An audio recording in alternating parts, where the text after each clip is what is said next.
반갑습니다. 코로나 때문에 다들 두려워 떨지 마시고 담대하게 신경 안 쓰면 아무 일도 아닌 것을 너무 집중하지 마시고, 지난주에도 말씀드렸지만 뉴스 너무 보실 거 없으세요. 그냥 잘 살면 돼요. 아셨죠? 기도하시면서. 여기도 마찬가지고 여기도 마찬가지고 지혜롭게 시간들 이겨내시기 바랍니다. 초대교회에 많은 핍박과 어려움들이 있었어요. 세상적인 어려움도 있었고 교회 내 어려움도 있었고 또 개인의 어려움들도 있었습니다. 그런 어려움들 속에서도 하나님께서 특별히 선택하신 교회가 오늘 본문에 등장을 해요. 그 교회 이름은 바로 안디옥 교회입니다. 안디옥 교회. 이 안디옥 교회를 통해서 하나님은 정말 놀라운 일들을 시작하셨어요. 그 교회를 통해 그리스도인들에 대한 이야기들이 나오기 시작하고, 그 교회를 통해 하나님의 사람들이 불러 모아지고, 그 교회를 통해 교회들이 세워지고, 더욱이 그뿐 아니라 이 교회를 통해 그 지역 전체가 하나님 앞에 돌아오고, 그 영향력으로 말미암아 복음이 이제 이곳저곳 선교사를 파송하는 일까지 벌어지는 초대교회 사역 속에서 이 안디옥 교회 안에서 일어났던 이 놀라운 일들은 사실 너무나도 큰 부흥의 그 시작이었고 그 분기점이 되었다는 것을 우리는 잘 알고 계셔야 할 줄 믿습니다. 그렇게 그 안디옥 교회 그 길에 가운데 이제 하나님이 세우시는 사람들이 등장하고, 그들을 통해 이제 전도 사역이, 이 선교 사역이 어떻게 진행되는지가 이 13장부터 시작되는 거예요. 사도행전 1장부터 12장까지가 한 챕터라고 볼 수 있고, 13장부터 28장까지가 두 번째 챕터라고 볼 수 있어요.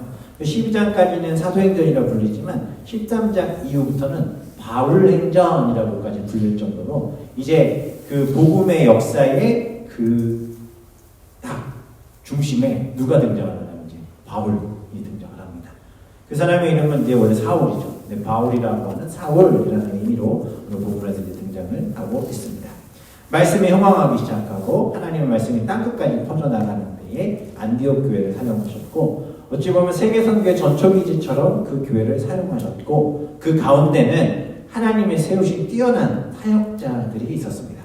이 사역자들은 평신도들 중에 하나님이 특별히 세우신 사람들이기도 하고 또 목회자들도 있었습니다. 그렇게 13장의 포문을 열어요. 이제 바울을 통해서 이방 땅에 복음이 전달되어지는데, 그 시작을 여는 1절부터 3절의 말씀 가운데 5명의 사람들이 등장합니다. 5명의 사람. 말씀을 보면 안디옥 교회의 선지자들과 교사들이 있는데, 곧 바나바와 니게르라는 시몬과 구레네 사람 루기오와 분보와 헤롯의 젖동생 마나엔과 및 사울이라고 말하고 있습니다. 바나바는 다들 잘 아시죠? 바나바는 지금 계속해서 제가 몇 번 말씀드렸고 또 그에 대해서 말씀도 전했던 기억이 있는데, 바나바는 좋은 사람, 착한 사람, 그리고 초대교회 가운데 그 역사 속에, 부흥의 역사 속에 항상 그 자리에서 자신이 무엇을 통해 하나님께 영광 돌리고 어떻게 살아야 될지를 아주 신실하게 지켜온 사람, 그 사람이 바로 바나바입니다. 바나바. 여기 계신 우리 모든 성도님들이 바나바와 같은 사람들 되시기를 주님의 이름으로 소망합니다. 바나바 되시죠? 바나바를 어떻게 했습니까? 눈에 딱 받자마자 자신의 소유를 다 팔았어요. 할렐루야. 부담이 막 되십니까? 그땐 그랬다고요. 바로 자신의 소유를 다 팔았고요. 그리고 또 무슨 일을 했어요? 바나바가 사람들이 다 저 사람은 안 돼, 저 사람은 안 돼, 야 저 사람은 누군데, 저 사람은 교회 안에 있으면 안 돼 라고 여기고, 우리를 핍박하던 자야, 저 사람과 함께하면 안 돼, 저 사람을 왕따시켜야 돼, 저 사람을 교회에서 쫓아내야 돼 라고 얘기했던 누구? 사울의 편을 들어준 사람이에요. 지금으로 얘기하면 사람들이 보는 순간 뭐야, 저 사람이 교회 왔어, 저런 사람 교회 있으면 안 돼, 뭐 이런 사람 있잖아요. 그런 사람을 가장 따뜻하게 안아주고 그리고 교회 가운데 인도했던 사람이었어요. 바나바 같은 사람 말씀은 교회들이 다 부흥할 것 같은데요. 그러고 보니까, 그죠? 자신의 소유를 하나님 앞에 드릴 수도 있고, 또 교회 안에서 연약한 자들을 붙들고 함께 하고 가슴을 모으고 마음을 모으고 그들을 돌봤던 사람. 앞에는 안 하셔도 되니까 뒤에 꼭 해주셨으면 좋겠어요. 아셨죠? 돕고 돌보고 함께하는 거네요. 누구든 손가락질 한다면 그 사람을 가장 먼저 안아주고 그 사람을 변호해주고, 이 사람은 하나님을 쓰시는 사람입니다 라고 내가 이야기했을 때 그 영향력이 있었던 사람, 그게 되었으면 좋겠습니다. 누가 있어서 이 사람 그렇지 않아요 얘기했더니 손가락질하면서 당신이나 잘하세요 막 이런 얘기 들은 사람이 아니라, 얘기해 줄 때 집사님이 보증을 쓰시고 집사님이 인정을 하시면 그럼 저도 저분을 위해 기도하고 사랑하겠습니다. 얼마나 아름다워요. 그렇죠? 그런 은혜가 있기를 소망합니다. 우리 그런 영향력이 있기를 소망합니다. 두 번째, 니게르라는 시므온이 등장을 해요. 그 이름을 보면 니게르라는 단어는 아프리카 흑인이라는 단어의 뜻이에요. 그래서 이 사람은 흑인인데 어떤 사본에는요, 이 사람이 구레네 시몬이라고 이야기하기도 합니다. 구레네 시몬. 구레네 시몬이 무슨 일이죠? 예수님이 십자가를 지고 올라갈 때 잠깐 십자가를 잡는 그 사람. 그 사람을 이제 이 사람이라고 생각하는 사람들도 있는데 이게 뭐 정확한 내용은 아니에요. 어쨌든 좀 북아프리카 지역에 살았던 얼굴이 조금 검은 그 사람 중에 한 사람이었어요. 그 다음 사람은 구레네 사람 루기오라고도 얘기하고 있습니다. 이 앞에 언급했던 구레네는 지금의 북아프리카 지역인데 거기에 있는 루기오라는 사람이 나타나요.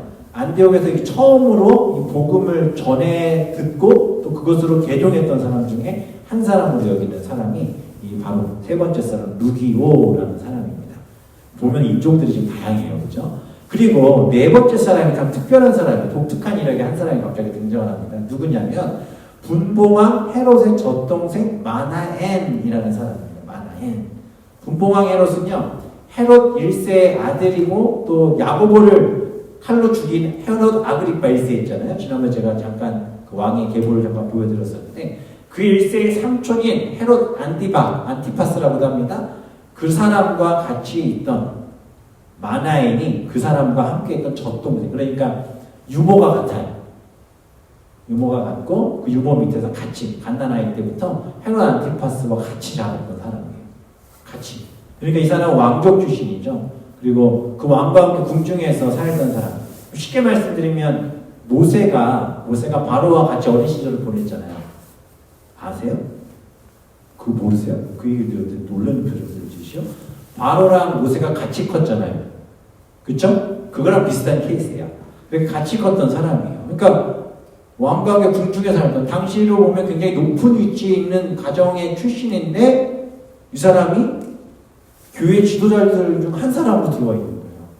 이거 참 놀라는 거죠, 그죠? 아마 최고의 직분에 있는, 최고의 위치에 있는 사람이지 않았을까. 그리고 이제 마지막에 등장하는 게 바로 사울입니다. 순서를 보면 헬라어에서 이름을 나열할 때는요, 제일 앞에 있는 사람이 가장 그 높은 위치에 있는, 그러니까 전체를 다스린 리더급이 제일 위고요. 가장 밑에 있는 사람은 그냥 이제 졸졸 쫓아다니는 그런 사람들의 위치예요. 바나바는 전체를 이끄는 지도자 리더급이었고 사울은 어떤 사람이에요? 이 모든 사람들 밑에서 있었던, 그러니까 지금으로 보면 이제 막 전도사가 된 이런 사역자인 것이고 막 신학교 졸업해서 사역을 시작했던 사람. 이렇게 5명의 사람들이 안디옥 교회에 있었다라고 이야기를 하면서 이 안디옥 교회가 어떻게 성장해 가는지를 보여주는데 2절에 보면 어떻게 나옵니까? 주를 섬겨 금식할 때 성령이 이르시되 내가 불러시키는 일을 위하여 바나바와 사울을 따로 세우라 하시니라고 말하고 있습니다. 무슨 이야기냐면 하나님께 그들이 안디옥 성도들이 모였어요. 그리고 그 시대에도 핍박이 심하고 주변 사회 환경이 어렵고 도시 가운데도 굉장히 어려운 일들과 유대인들을 통해 나오는 어려움들이 있었어요. 쉽게 어떠한 일들을 감당하기 힘든 상황일 때 그들이 주님을 섬겼다라고 말하고 있습니다. 주님을 섬겨 또 뭐하고 있대요? 금식하면서 성령의 음성을 듣고 기다리고 있었다는 것입니다. 이들이 초대교회의 특징 중에 하나가 뭐냐면요, 교회를 부흥시키거나 전도시키기 위해서 뭐 특별한 프로그램들이나 이벤트를 하지 않았다는 거예요. 항상 가만히 보시면 무슨 일이든 할 때 가장 먼저 했던 건 금식과 그리고 주를 섬기는 것. 주를 섬기는 것과 금식이 항상 앞서 있었다는 것입니다. 그들이 이제 무엇을 하냐면 선교사들을 택하는 거예요. 그 선교사가 누굽니까? 바로 바나바와 사울을 따로 세워 그들을 선교사로 파송 직전에 있었다는 것입니다. 여기서 중요한 것은 주를 섬겨 금식할 때라는 단어인데 주를 섬겼다라는 게 뭐가 뜻이에요? 주를 섬겼다. 주를 섬겼다. 봉사하고 교회에서 막 열심히 일하는 거 아니에요. 예배고 예배. 주를 섬기다. 예배.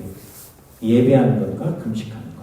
이 금식은요, 우리의 영혼을 새롭게 하는 은혜의 시간들이라는 거 아셔야 돼요. 단식과 금식은 다릅니다.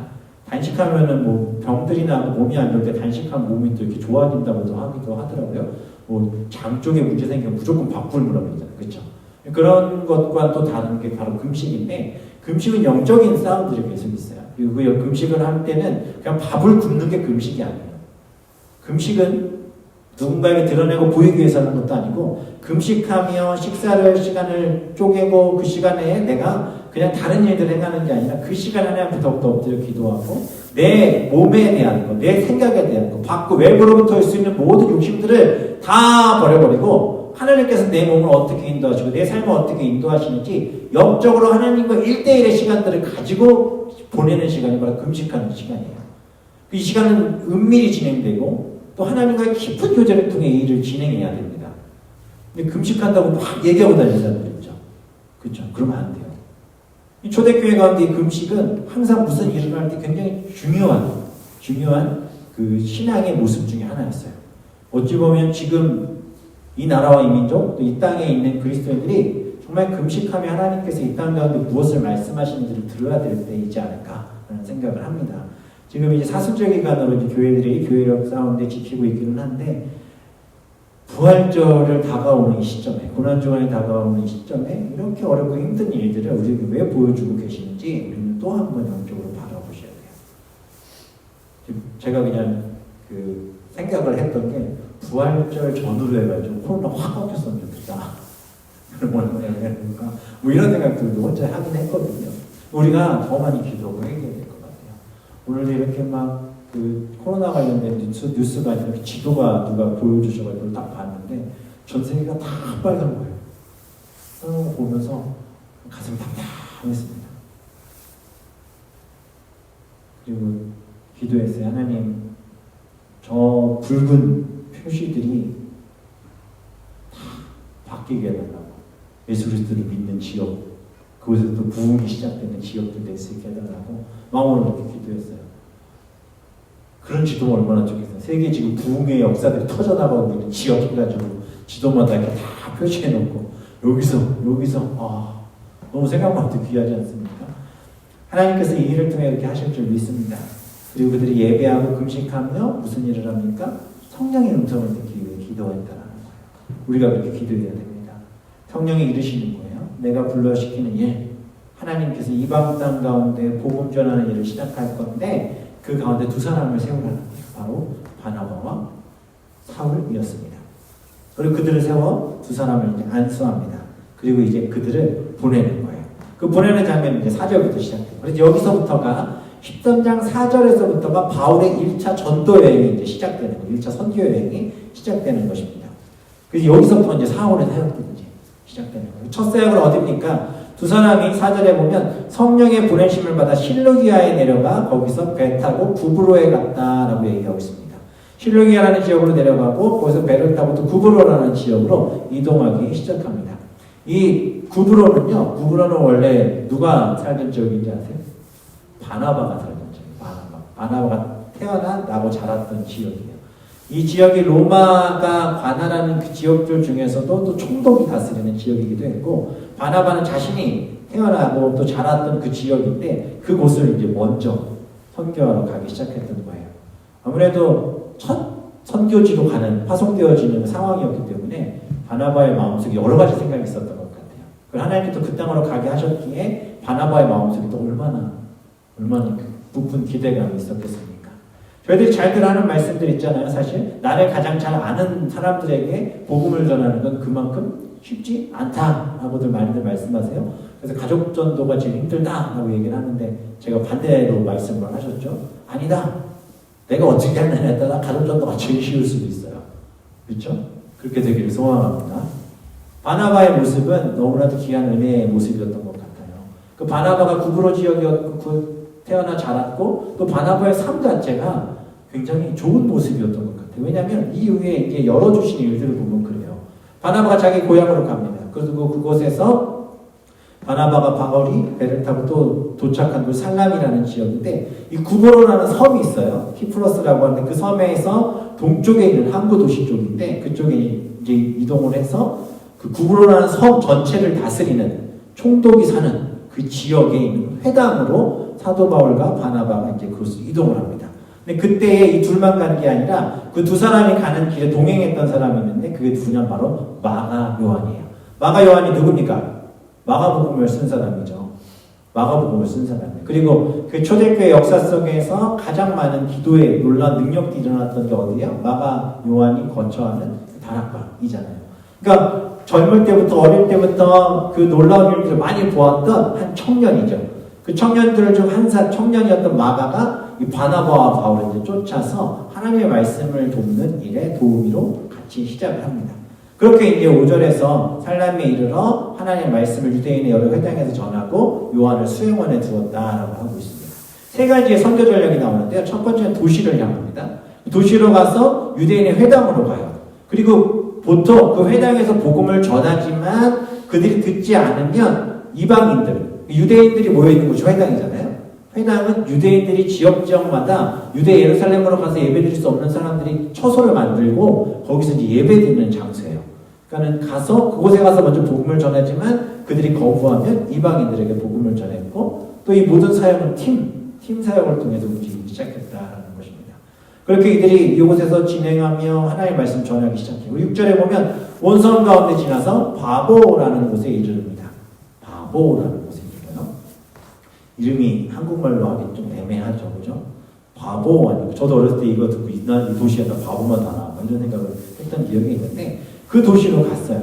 근데 거기에서 로마 총독이 주재하고 있던 도시가 바로 이 바보라는 도시였는데 그것의 총독이 바로 서기오 바울이라는 사람이었어요. 서기오 바울. 이 바나바와 바울은요, 이 바보라는 땅에서 총독 서기오 바울 앞에 이렇게 딱 직면하는 상황이 오늘 본문 이제 7절부터의 말씀에 나옵니다. 7절에 보면 그가 총독 서기오 바울과 함께 있으니 라고 얘기하고 있습니다. 그리고 나서 봤더니 그 옆에 누가 있어요? 서기오 바울은 지혜 있는 사람이었는데 바나바와 사울을 불러 하나님의 말씀을 듣고자 했다는 거예요. 그러니까 바나바와 바울이 와서 회당에 다니고 하는 일들을 들었던 것 같아요. 아무래도 그 도시를 전체 다스리는 사람이니까 뭔가 소요가 있고 또 이야기들이 있으면 듣고 싶었는데 특별히 이 사람은 참 특이한 사람인데 그런 일들이 벌어지면 로마와 반하는 일들이 벌어질 수 있기 때문에 잡아 집어넣거나 했어야 되는데 뭐라고 얘기하냐면 지혜 있는 사람이라고 얘기하잖아요. 지혜 있는 사람. 지혜 있는 사람이었기 때문에 그들을 그냥 막 집어넣고 막무가내로 하는 게 아니라 불러들였던 거예요. 그리고 그 사람들에게 너희들이 무슨 말을 하고자 하느냐라는 말을 듣고 싶어 했다고 하는 거예요. 굉장히 은혜 있지 않습니까? 이게 될 사람은 되는 것 같아요. 하나님께 세우시는 일 되는 것 같아요. 그리고 첫 선교 사역인데 처음부터 어떻게 보면 굉장히 큰 벽을 만난 거나 마찬가지거든요. 근데 그 사람을 하나님 준비시켜 놓으신다는 거예요. 바울과 바나바가 첫 선교 사역을 하는데 얼마나 큰 힘이 됐겠어요. 근데 그들 가운데 딱 컸습니다. 그래서 말씀을 들으려고 딱 하는데 그냥 쭉 가면 좋은데 꼭 문제가 하나씩 생기죠. 거기에 누가 있습니까? 그 곁에 누가 있어요? 8절에 이 마술사 엘루마라는 사람이 있어요. 번역하면 마술사라 하는데 그들을 대적하여 총독으로 믿지 못하게 힘썼다라는 말씀이 나오고 있습니다. 그 서기오 바울 곁에 거짓 선지자죠. 거짓 선지자. 마술사인 바예수라고 하는 사람이 있었습니다. 이 헬라어에서 바예수 하면 앞에 바자가 붙으면 아들이라는 뜻이거든요. 예수는 구원자, 구세주라는 뜻이에요. 이 사람은 원래 구세주의 아들, 구원자의 아들이라는 좋은 이름을 가진 사람이에요. 근데 이 사람이 지금 구세주의 아들이 아니라 뭐라고 나오고 있습니까? 오늘 본문에 보면 이 사람은 거짓과 악행이 가득하여 10절에 보면 마귀의 자식이라고 얘기해요. 마귀의 자식. 그 좋은 이름을 가지고, 그렇죠? 마귀의 자식이 되어버렸어요. 마귀의 자식. 저도요, 제 이름을 진웅이잖아요. 진웅. 이름의 정확한 뜻을 제가 잘 몰랐어요. 그러니까 아버지께서 알려주실 때 참진자에 수커둥자 이렇게 얘기했는데 제가 수커둥자에 대한 개념을 잘 몰랐는데 친구들이 그거 고문자라는 거예요. 초등학교 때. 그래서 제가 그때부터 별명이 진짜 곰이 됐어요. 그러면서 붙은 별명이 웅녀였어요. 웅녀. 곰이라고. 여성스럽지 않은데 웅녀라고 했는지 모르겠어요. 정체성에 혼란이 올 뻔했죠. 어쨌든 진짜 곰이 돼서 그때부터 친구들이 곰 그렇게 부르는데 저는 그냥 내 이름을 아버지가 왜 그렇게 지었나 그렇게 생각도 했었어요. 한때는. 그런데 제가 그 중학교에 갔을 때 중학교에 크리스천 선생님 한 분 계셨는데 그분이 이제 저한테 뭘 시키다가 진우? 야 너 이름 좋잖아 그러시는 거예요. 그래서 가만히 있었어요. 그랬더니 너 이름 뭐야? 그래서 물어보시는데 참진자에 수커둥자예요 이렇게 얘기를 했더니 선생님이 참진자 쓰시니까 수커둥자 쓰더니 야 이름 너무 좋은데? 그러시는 거예요. 그래서 너 친구들이 곰이라고 혹시 하면 예! 근데 이거 곰자 아니야. 그래서 예? 그래요? 그래서 딱 얘기해 주시는데 참진자의 수커둥자가 사나이 용자예요. 그 영혼 본색할 때 궁자거든요. 딱 하면 뭔지 아세요? 진짜 사나이. 안 믿기세요? 제 정체성이 웅녀였다가 그날 갑자기 진짜 사나이가 되는 순간이 됐어요. 그래서 제가 아버지한테 이제 물을 새도 없어, 아버지를 볼 새도 없어 못 물어봤다가 아버지한테 이제 여쭤봤죠. 아빠 내 이름이 진짜 사나이 뭐 이런 뜻이라 그랬더니 왜 모르니 너는? 너 이름이 의인이라는 뜻이에요. 의인. 하나님이 세우신 참 사람이라는 뜻이잖아요. 좋죠. 몰랐어요 그 전까지. 곰인 줄 알고 살았어요. 저 형님하고 동생 이름 더 이상해요. 공개해도 되나? 저 형님 이름은 참진짜의 돌석이에요. 진짜 돌. 거기 진짜 돌자예요. 진짜 돌. 어렸을 때 이름이 돌이었어, 돌이. 동생은요, 지부자의 돌석이에요. 집돌. 그 뭐야 이름이, 그죠? 아버지가 이름을 왜 이렇게 졌나 했더니 첫째 아들은 그 예수님의 반석이라는 의미를 갖고 있고요. 모퉁이 돌 같은 게, 모퉁이 돌의 개념이고요. 진짜 돌, 참돌, 모퉁이 돌 그게 있고, 동생은 집돌이잖아요. 그러니까는 갑자기 이거 왜 얘기하고 있는 거지? 지부자의 돌석, 반석이라는. 그래서 동생은 영어 이름 피터예요. 피터, 베드로. 아버지 그렇게 지으셨대요. 그렇죠? 네. 그런데 그렇게 지었는데 어떻게 보면 이 누구예요? 바예수라는 사람 이름에 굉장히 좋은 의미를 갖고 있는 사람인데 그렇게 못 살았던 사람인 거죠. 이 사람이 아마도 이 서기오 바울 옆에서 자신이 누릴 수 있는 것들을, 영적인 것들을 마치 이렇게 얘기해 주면서 누렸던 것 같아요. 그러니까 뭐 물어봤을 거예요. 지혜 있는 자였기 때문에 더 많은, 더 좋은 지혜를 물었겠죠. 그럼 이 사람이 막 옆에서 막 지금으로 치면 방울을 흔들든가 아니면 뭐 염주를 돌리면서 잠깐만 기다려보세요. 그러면서 다다다다다 하면서 탁 쌀 뿌리든지 뭐 이러면서 여기에 지혜는 이런 것입니다 하면서 막 얘기를 하는 거죠. 서기오가 들을 때 뭐가 일리가 있으니까 그거에 대해서 들었던 거예요. 아마도 이 서기오 바울이라는 사람이 이런 것들에 관심도 많았고 좀 더 지혜롭게 이 도시를 통치할 수 있다면 좋겠다는 생각에 이런 일들을 했던 것 같고, 당시 역사적으로도 보면 왕들 옆에 이런 술사들이 다 하나씩 있었대요. 다 있었대요. 왜냐면은 정치하는 사람들이 불안하니까 딱히 뭘 어떤 길을 찾기 힘들 때 뭔가 기대고 싶은 거죠. 사실 이런 것들이 지금도 우리 가운데 굉장히 많은 거 아세요? 정말 하나님만 의지하고 사십니까? 아멘 안 나오잖아요. 다 지워줄까요?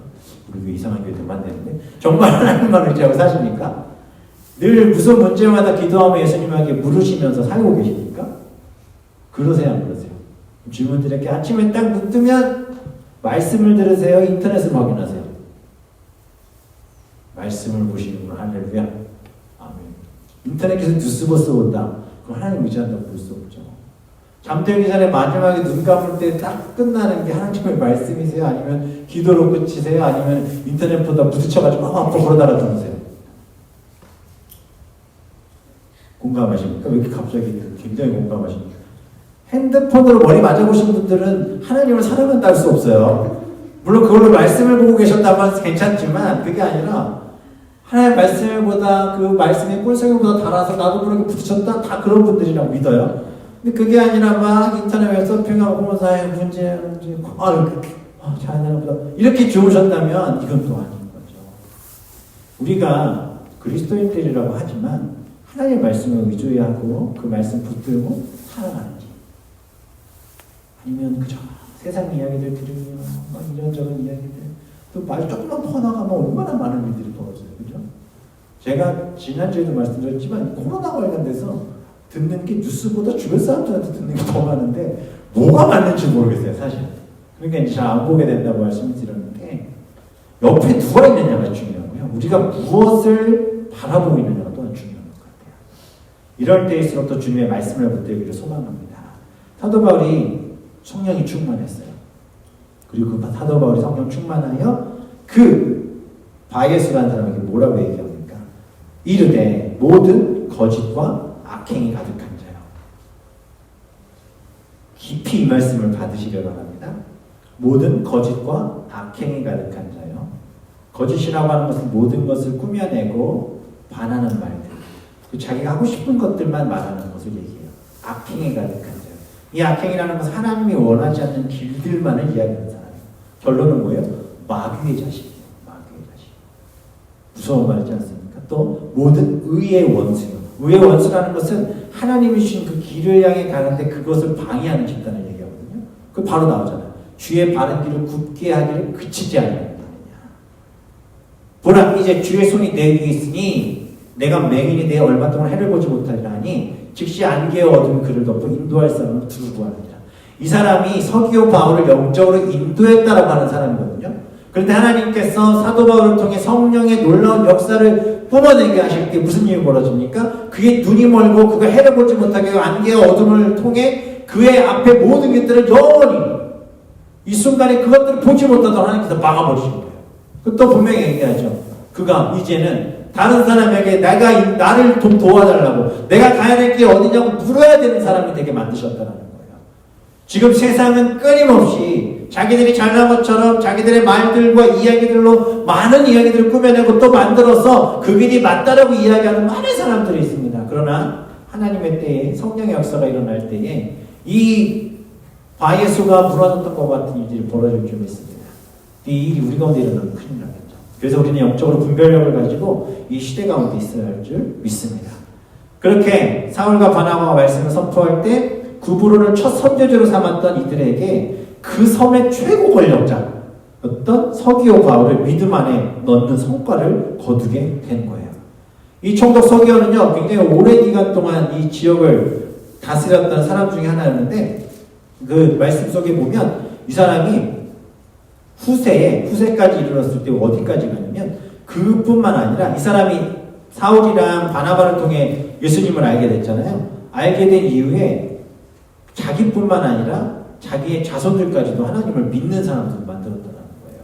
그래서 초대교회 역사 속에서 이 서기오 바울이라는 이 사람이 굉장히 큰 영향력을 가지고 일을 했다고 합니다. 실제로.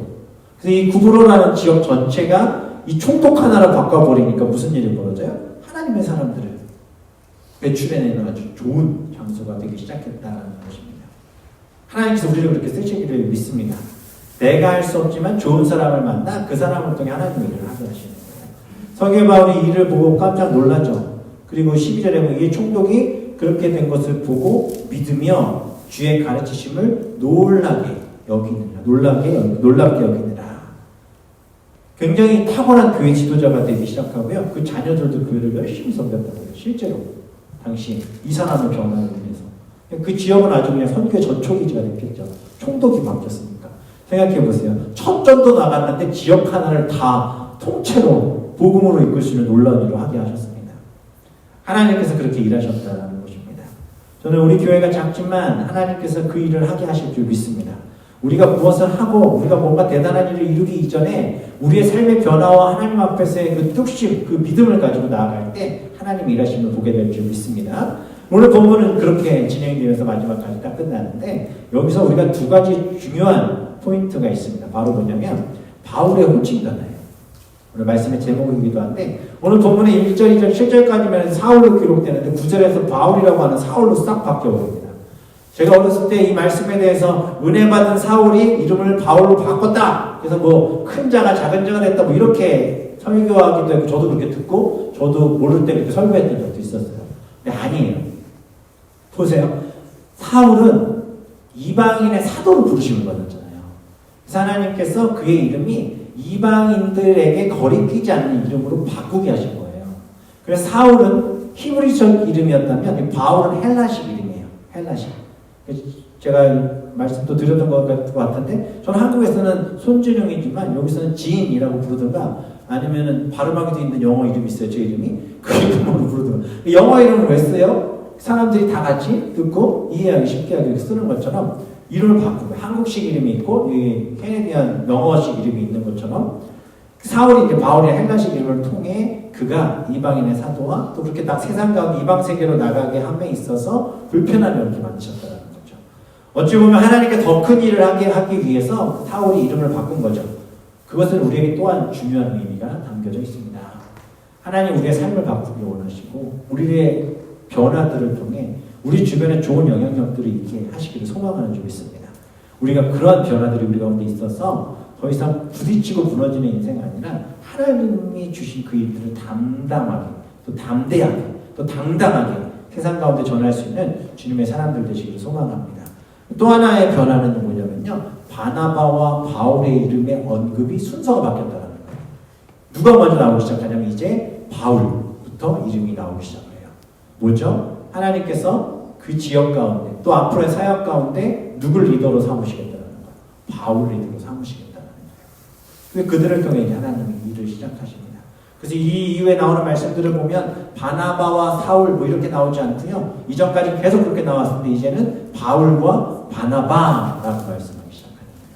이제 하나님께서 세우시기로 했던 그 바울이 다메섹에서 예수님께서 이방의 사도로 너를 세우겠다라고 약속하셨던 그 말씀이 이제 시작되어 그 역사의 현장 가운데 바울을 하나님께서 쓰시기 시작하셨습니다. 이 자리에 있는 우리 모든 성도님들, 하나님께서 그 역사의 현장 가운데 우리 모두를 쓰실 줄 믿습니다. 그게 어디든, 학교든 가정이든 어디든 그 모든 것들을 바꾸는 일을 우리 가운데 쓰게 하실 줄 믿어요.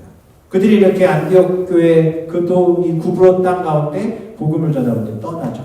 실제로 안디옥을 떠났을 때 그 이후에 350년, 400년 지난 이후에 그 안디옥 지역에는 정말 많은 그리스도인들이 거주하고 살았다는 거예요.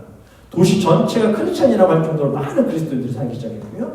그리고 구브로 지역에도 많은 크리스찬들이 살기 시작했대요. 우리가 선교하고 돕는 선교 팀들 있잖아요. GNM이나 RTM도 마찬가지인 것 같아요. 그들을 통해 지금은 눈에 보이지 않는, 어찌 보면 성과가 없는, 뭔가 대단해 보이지 않는 일들이 있겠지만 앞으로 몇십 년, 몇백 년 후에 그 땅이 하나님의 나라로 바뀔 때 그 시작이 바로 우리의 발걸음에서부터였으면 참 좋겠습니다. 원주민 선교 가고 있는 쿨린베이 지역, 거기에 교회도 없고 뭐 크리스찬들도 없고 뭐 딱히 하나님한테 복음을 그렇게 전하려고 하지만 받아들이지 않는 원주민들이 많지만 누가 알아요? 10년, 15년 뒤에 툴립베이의 원주민 교회 중에 제일 큰 교회가 세워져 있고 원주민들이 그곳에 가서 예배 드릴 수 있을 줄 누가 합니까? 하나님 그 일을 이루실 줄 믿습니다. 루안다를, RTM을 통해 루안다를 섬기게 하셨는데 그것도 마찬가지예요. 거기 물론 큰 교회도 있지만 더 하나님께 세우시는 교회를 통해 아프리카 전체에 영향력 있는 교회들을 하나님 세우실 줄 믿습니다. 우리는 몰라요. 근데 하나님은 하실 줄 믿습니다. 이 놀라운 복음의 전진 속에 우리 교회와 또 우리 모든 성도들이 함께 사용되시기를 소망합니다. 바울은 그렇게 선교 여행을 시작했습니다. 그에게 영적 전쟁이 시작된 것입니다. 그 영적 전쟁 속에서 이후에 이제 이야기들을 보면 바울이 정말 힘들게 살아요. 사역하는 것도 힘들고 가는 것마다 부딪히고 싸움도 하고 뭐 바울이 직접 싸운 건 아니지만 싸울 수밖에 없는 많은 일들, 영적 전쟁이 계속해서 벌어집니다. 사단과 마귀가 계속해서 힘들게 합니다. 그뿐 아니라 교회들을 계속해서 방해합니다. 그러나 성령의 능력으로 그것을 선포할 때 하나님께서 이기게 하시는 놀라운 은혜를 허락하셨습니다. 오늘 말씀 속에 끊임없이 이 모든 안디옥에서 뿐만 아니라 구브로에서 일어났던 일 가운데 계속해서 함께 하셨던 분은 바로 성령 하나님이셨습니다. 계속해서 나오는 말씀들이 있죠. 성령이 행하셨다는 그 일들. 사울이 성령의 충만함을 받고 또 후에 보면 또 성령의 인도하심을 따라 또 성령의 이끄심에 따라 움직였던 것처럼 지금 이 시대의 영적 전쟁 가운데 우리가 예배드림을 통해 이 성령의 인도하심에 따라 순종하며 걸을 때 모든 위기들이 이겨나가고 하나님 이루시는 일들을 경험하게 될 줄 믿습니다. 우리가 그 영적 전쟁에 승리합시다. 지금 진짜 기도해야 될 때예요. 아셨죠? 그리고 금식도 하세요. 이제 금식도 하시고 마음을 확신이 있으시면 금식하시면서라도 기도하시고 그리고 미디어 금식도 하시고 뭐 다른 것들도 금식하시고 하시면서 진짜 뭐 기도로 한번 이 시기를 이겨나셨으면 좋겠어요. 아마도 점점 더 어려워져서 말씀에 있는 것처럼 안개와 어둠이 우리 앞을 가리는 것처럼 답답한 시간들이 더 올 수도 있습니다. 모여서 이렇게 예배드리는 것도 은혜의 시간임을 또 기억하게 되는 순간들이 올 수 있어요. 시애틀에 있는 교회들은 다 지금 문 닫았대요. 제가 이제 계속 주시에서 봤던 교회가 형제교회였는데 시애틀 형제교회도 문 닫았대요. 그래서 3월 말까지는 오프라인 예배를 못한다고 합니다. 물론 워싱턴 주에서도 그 얘기를 해서도 그렇지만 상황이 그렇게 되고 있어요. 어떻게 될지 몰라. 밴쿠버도 이미 250명 이상 모이는 그 공동체는 집회를 좀 자제해달라고 하고 전 세계적으로 다 멈췄잖아요. 축구, 농구, 뭐 여기 하키도 못하고 다 이런 일이 결국 왔어요. 밴쿠버에 오고 있습니다. 우리 교회도 어떻게 될지 몰라요. 그러나 어떤 상황 속에서 흔들리지만 캄캄한 어둠 속에 있을지라도 주 예수 그리스도의 십자가 붙들고 기도해서 승리해서 주님이 주시는 환한 빛 가운데 따뜻한 햇살을 누리는 그 성령의 은혜를 누리는 우리 모든 성도들 되시길